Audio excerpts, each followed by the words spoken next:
नमस्कार, संजना यादव अपने YouTube channel पे आप सबका स्वागत करती हूँ। दोस्तों, एक मैं नाच गीत लेके आई धमाके के साथ। अच्छा लगे तो लाइक सब्सक्राइब शेयर कमेंट जरूर करिएगा। दोस्तों बने रहिएगा हमारे चैनल में। तो चलिए हम सुनाते हैं कि कैसा लगा। तो चलिए। हमसे न करतीन तेरा हमार कोतवाली में डेरा। हमसे न करतीन तेरा हमार कोतवाली में डेरा। चाहे तो खड़े खड़े सड़क बनवाए दे, चाहे तो खड़े खड़े सड़क बनवाए दे। चौराहा बनाई बारा तेरा हमारे कोतवाली में डेरा। चौराहा बनाई बारा तेरा हमारे कोतवाली में डेरा। चौकी बनाई बारा तेरा हमारे कोतवाली में डेरा।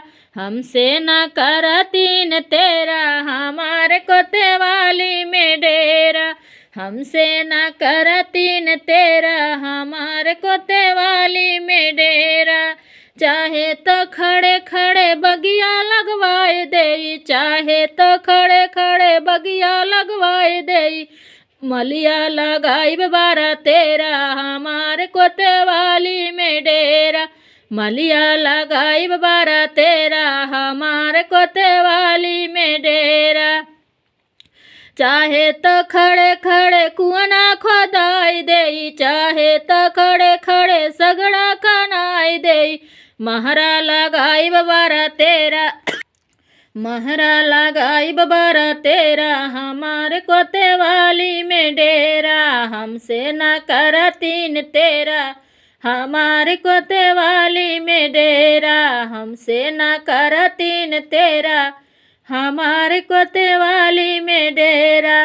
चाहे तो खड़े खड़े महल बनवाए दे, चाहे तो खड़े खड़े महल बनवाए दे। नौकर लगाई बारा तेरा हमारे कोतवाली में डेरा। नौकर लगाई बारा तेरा हमारे कोतवाली में डेरा। हमसे न करतीन तेरा हमारे कोतवाली में डेरा। हमसे न करतीन तेरा हमारे कोतवाली में डेरा।